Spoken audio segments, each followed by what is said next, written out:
Hola oyentes de Radio Sefarad, es un gusto volver a estar con Pablo Dreisig para seguir poblando de libros de filosofía judía nuestro anaquel. ¿Qué tal? ¿Qué tal, querido Jorge? Sí, hoy, si tú quieres, en un anaquel que debería cubrir el área de fuentes, ¿no? Lo que podríamos llamar fuentes, o también pensamiento judío antiguo, ¿no? Donde debería estar poblado también de libros de Filón de Alejandría, textos sobre Aristóbulo, en fin, en esa sección, Flavio Josefo, vamos a colocar hoy, Jorge, un texto fundamental, pero sobre el que se echó poca luz, quizás no tan frecuentado como los que mencionamos recién, como Flavio Josefo, Filón de Alejandría, Aristóbulo, etc. Un texto eh, que ha ocupado aparte discusiones de los estudiosos, de los scholars, que se dedican específicamente a este área. Y bueno, es un texto muy curioso, muy interesante, muy atractivo, y ya vamos a decir cuáles son las notas distintivas que hacen a este interés, que es el texto llamado la Hexágoge de Ezequiel. La Hexágoge de Ezequiel no tiene que ver con el Ezequiel en que pensamos inmediatamente, no es el profeta Ezequiel, sino es otro Ezequiel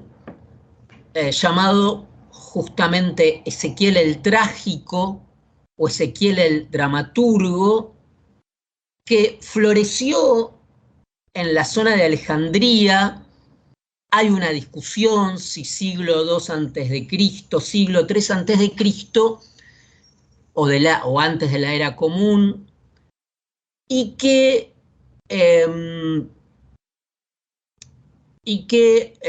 ensayó, ejecutó un texto muy curioso porque es un texto justamente con una estructura teatral, en principio trágica. Vamos a ponerlo de trágico entre paréntesis, pero en principio escribe una obra trágica, teatral por lo menos teatral, con una estructura teatral. Dijimos siglo II, siglo III antes de la era común, cuyo tópico, cuyo tema, cuyo plot es el Éxodo, es decir, al modo borgiano, reescribe el Éxodo como una obra de teatro. Ocupa un tema perfecto de la tradición veterotestamentaria del Tanaj, como es el Éxodo, y le aplica las normas propedéuticas, los protocolos de cualquier guionista, de cualquier autor teatral, para convertir, como quien hoy convierte una narración en una obra de teatro, una vieja tradición que alcanza la era contemporánea. Este curioso texto es precisamente curioso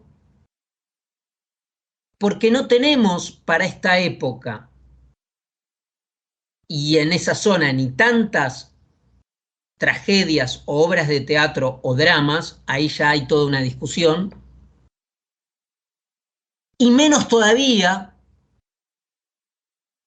por el modo en que estaban proscripto, por el modo en que estaban prohibidos, por la prevención rabínica acerca de los espectáculos teatrales. Es muy curioso esta pieza, entre comillas, teatral del siglo III o siglo II debida a Ezequiel. Bien, el libro que nos ocupa hoy es precisamente la edición de lo que se ha reconstituido, lo que se ha podido reconstituir de esta obra teatral. Son 269 trímetros. Primero, uno de los pocos fragmentos de obra teatral o tragedia helenística conservados, y por si esto fuera poco, el único ejemplo, podríamos decir, de una obra teatral de un tema bíblico en este periodo en la antigüedad. De modo que, vuelvo a reiterar lo que dije antes, es un texto en igual medida atrayente como excepcional, en el sentido de excepcional, en el sentido de superlativo, pero también en el sentido que la palabra excepcional tiene precisamente de excepción, en los dos sentidos. En este caso, la edición de la hexágoge de Ezequiel, el trágico o el dramaturgo, que vamos a colocar, el artefacto, el objeto, el libro objeto, es una traducción, un comentario y una curación del profesor Pierluigi Lanfranchi, profesor actual de estudios judíos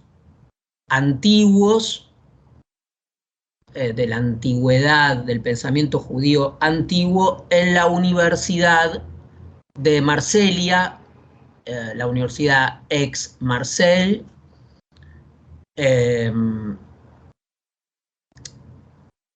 Y esta edición es una edición del año 2006,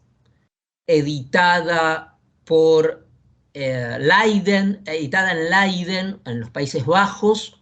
por una prestigiosísima editorial llamada Brill. Es un texto de 400 páginas y creo que dije la fecha de edición es desde el 2006.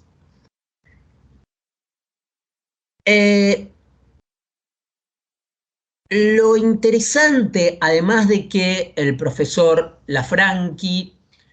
Pierluigi, aporta una batería de textos auxiliares para ayudarnos a leer un texto que pertenece a una episteme, a un modo de pensar muy diferente al nuestro, y que por lo tanto necesitamos una orientación, una guía para la lectura, que cuando entonces tiene lugar resulta una lectura muy atractiva, muy entretenida, en lo mejor del término entretenido. Aparte de esto, el profesor Lanfranchi aporta un estudio preliminar fundamental que comienza precisamente, lo nombré antes a Borges, con un cuento de Borges famoso, En busca de Averroes. Averroes, el famoso filósofo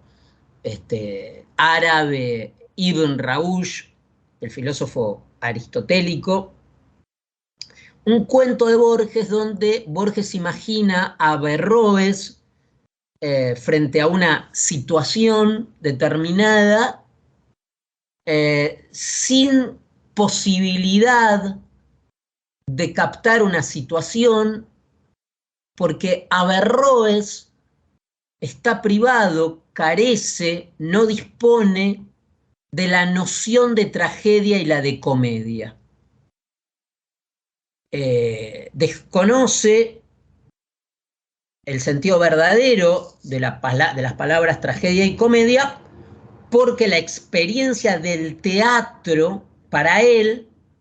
es extraña a su horizonte cultural. Esa misma proscripción, esta misma desconfianza, hacia el género teatral es común entonces, va a decir Lanfranchi, a el mundo islámico como al antiguo mundo judío.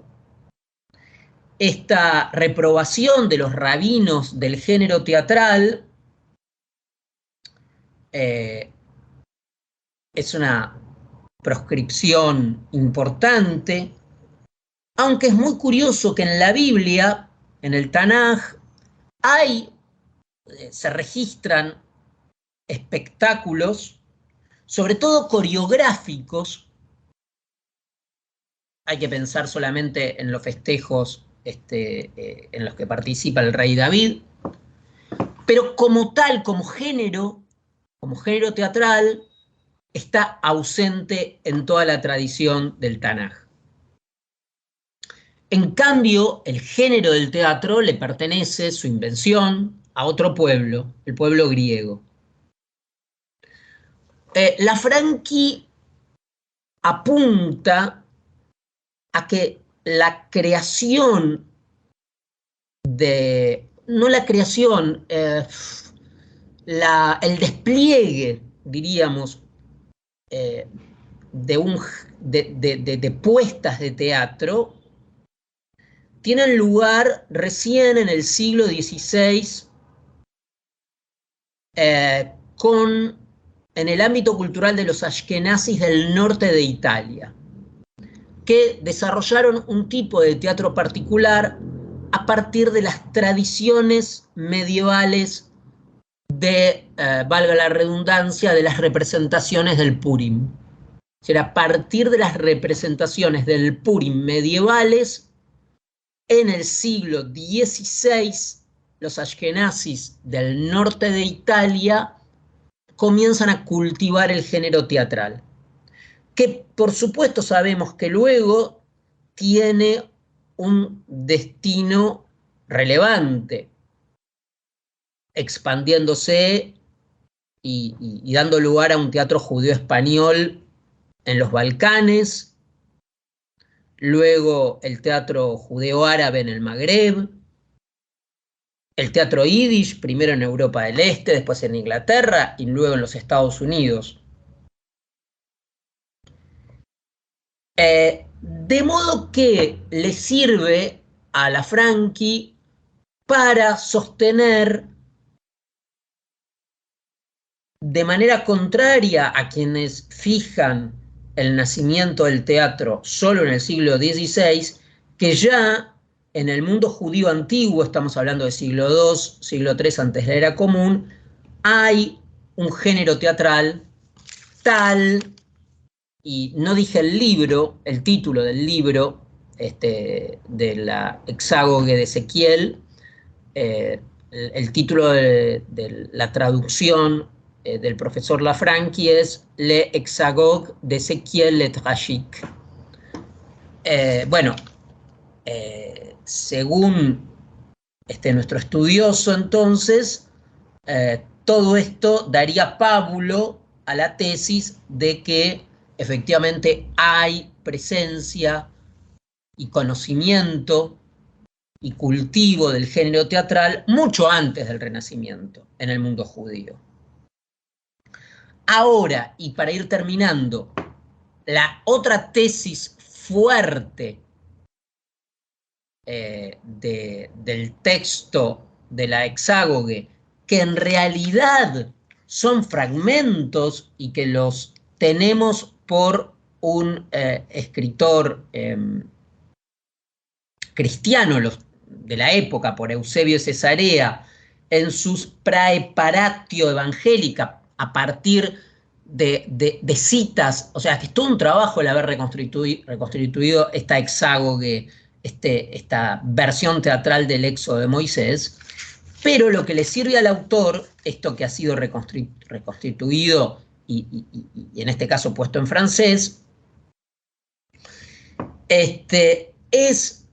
poner en cuestión otro debate que quizás es más importante que el debate de cuándo datar con exactitud el nacimiento del teatro o del género teatral en el mundo judío, que es el tema de la diáspora judía antes de la era común y en los primeros siglos de la era común. Para decirlo rápidamente, Lafranchi cree que la existencia de este texto habla contra toda la corriente historiográfica que dice que el mundo judío tenía un apartamiento, que estaba aislado, que había una resistencia cultural al mundo griego, bueno, todo esto que tiene que ver con los macabeos como momento nodal, y más bien nuestro estudioso opta por la tesis de que efectivamente la porosidad y se había conformado una cultura que efectivamente había desarrollado, de parte de los judíos, había tomado lo mejor del mundo griego. Literalmente, dice el autor, la hexágoge debe ser comprendida como un producto de la apropiación activa de parte de los judíos de la diáspora del patrimonio cultural de los griegos. Esta es la gran discusión y acá nuestro estudioso, el profesor Lafranchi, toma partido y es interesante, ¿no? Derribar y es interesante, él dice que la idea de la diáspora como exilio, como tristeza, como lamento, es más una influencia cristiana para la cual la diáspora es un castigo divino por los pecados del pueblo judío. Entonces, el hexágoge, más allá del trabajo erudito, comportaría una reevaluación de nuestra visión de la diáspora. Bueno, sin duda es un libro que recomendamos, aunque advertimos, está en francés, así que para los lectores en ese idioma puede ser una lectura muy reveladora de estos temas que nos has comentado. Muchas gracias, Pablo Dreisig, y hasta la próxima. Gracias a ti, Jorge, y a los oyentes.